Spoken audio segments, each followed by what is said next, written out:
Tu as sûrement déjà vu des films et lu des livres sur le voyage temporel.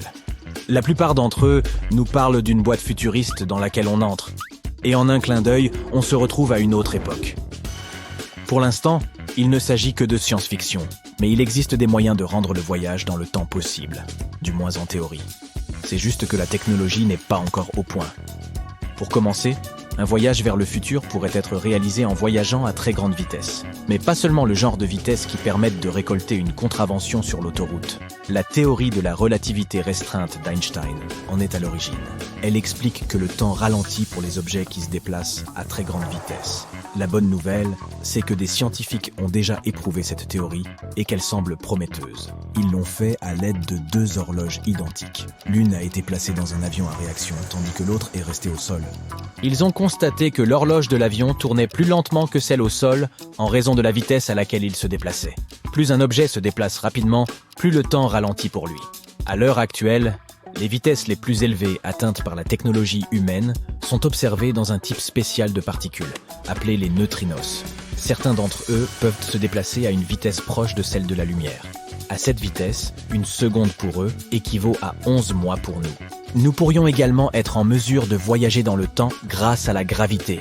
Cette idée est également basée sur les découvertes d'Einstein, à savoir sa théorie de la relativité générale. Cette théorie explique que plus la gravité est forte, plus le temps passe lentement. Cela signifie que plus on se rapproche du centre de la Terre, plus la force de gravité augmente. Si l'on y réfléchit bien, le temps s'écoule en fait plus lentement pour les pieds que pour la tête. C'est pour ça que je suis toujours en retard. Bonne excuse.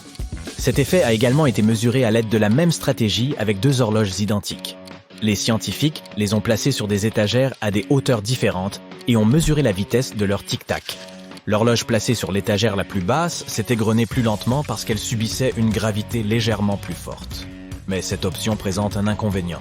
Pour pouvoir voyager dans un futur lointain, il faut trouver un endroit où la gravité est extrêmement forte, comme un trou noir. Il s'agit d'un point de l'espace où la gravité est si forte que même la lumière ne peut s'en échapper.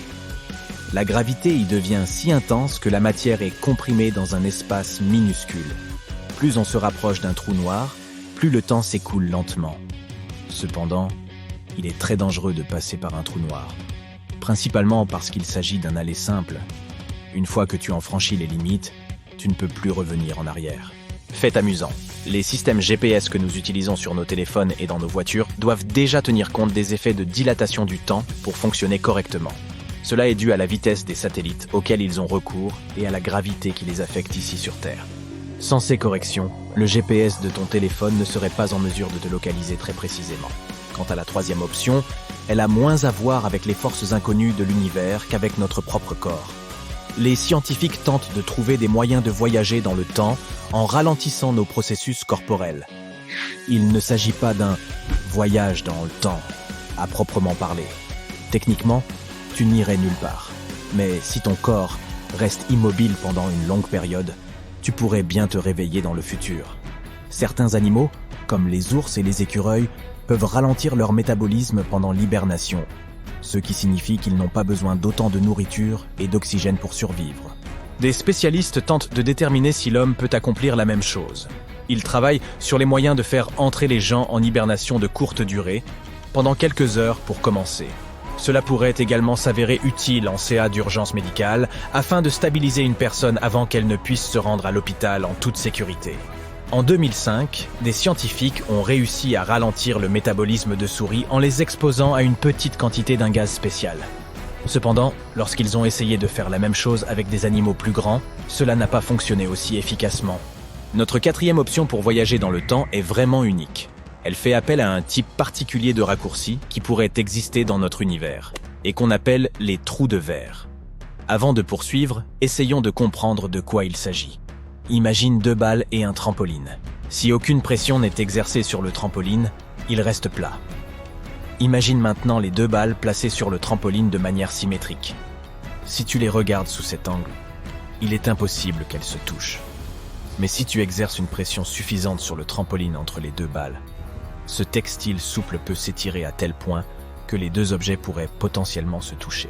La même chose se produit avec les étoiles dans différents systèmes stellaires. Elles sont suffisamment grandes pour que l'espace s'incurve autour d'elles. C'est pourquoi la plupart des planètes ont tendance à orbiter autour d'une étoile. Le tunnel entre ces deux points serait un trou de verre. Ceci pourrait être utilisé pour parcourir de longues distances, comme 1 milliard d'années-lumière, ou même visiter des époques différentes. De nombreux scientifiques, comme le regretté Stephen Hawking, pensent que ces vortex peuvent apparaître et disparaître, mais qu'ils sont extrêmement petits, plus petits encore que des atomes. Le problème est que nous ne savons pas comment en attraper un et le rendre plus grand de façon à ce que les gens puissent l'utiliser. Cela nécessiterait beaucoup d'énergie et nous ne savons même pas si c'est possible. Certains astronomes affirment que même si nous pouvions trouver un trou de verre et y pénétrer, il s'effondrerait rapidement sur lui-même. La moindre masse supplémentaire, comme celle de notre corps par exemple, pourrait faire craquer le trou de verre, comme un élastique qu'on aurait trop étiré. La 5e solution pour voyager dans le temps a été proposée par un physicien américain du nom de Ron Mallett. Elle fait appel à une ressource dont nous sommes certains qu'elle abonde dans l'univers, la lumière. Ce chercheur a proposé une théorie sur le voyage temporel qui utiliserait un cylindre de lumière en rotation. Il pense que si l'on dépose un objet à l'intérieur de ce cylindre tourbillonnant, il pourra être déplacé à la fois dans l'espace et dans le temps, de la même manière qu'une bulle se déplace lorsqu'on la fait tourner avec une cuillère dans son café. Selon Mallett, une forme adéquate du cylindre pourrait permettre de voyager à la fois dans le passé et dans le futur. Le physicien a tenté de collecter des fonds pour réaliser une expérience destinée à vérifier sa théorie. Cette expérience consiste à faire tomber de minuscules particules, les neutrons, à travers un arrangement circulaire de laser en rotation. Cependant, d'autres scientifiques affirment que la théorie de Mallett est irréalisable et qu'il n'est pas nécessaire de la tester outre mesure. Même si nous parvenions à trouver un moyen de voyager dans le passé ou dans le futur, cela se ferait-il sans danger ? Les experts évoquent depuis longtemps un problème appelé paradoxe du voyage temporel. La principale question est de savoir ce qui se passerait si l'on remontait le temps et que l'on faisait quelque chose qui changerait l'avenir.